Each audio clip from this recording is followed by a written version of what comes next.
Hugis na ang mga ipinaarestong personalidad na dawit sa flood control scam.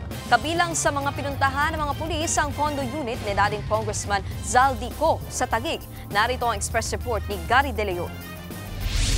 4 na bahay ang sinuyod kagabi ng National Bureau of Investigation at Quezon City Police District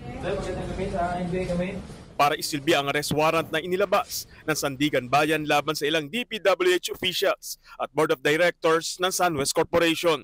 Kaugnay yan sa maanomalyang flood control project sa Oriental Mindoro.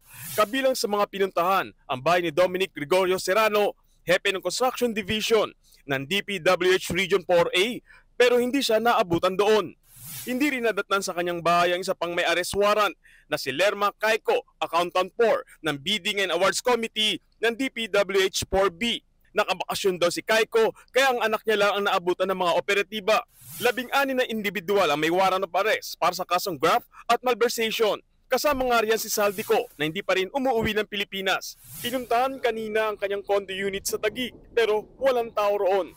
Ayon sa kanyang legal counsel na si Attorney Rui Rondain, tiwala silang masusunod ang regular procedures sa paghahain ng arrest warrant.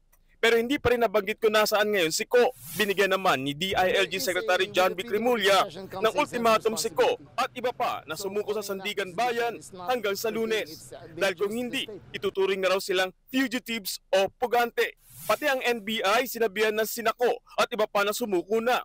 Handa raw ang ahensya na ilagay sila sa kanilang kustodiya. Habang ang Philippine National Police tiniyak na masusunod ang due process sa pagpapatupad ng arrest warrant. Alinsunod na rin sa utos ni Pangulong Bongbong Marcos. Sinabi niya nga sa kanyang mensahe kahapon.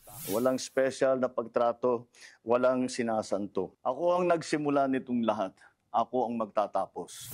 Nagbabalita mula sa Frontline, Gary De Leon, News 5. Mga kapatid, Nikki de Guzman po. Para sa pasada ng mga rumaratsyadang balita, mag-follow at mag-subscribe na sa social media pages ng News 5.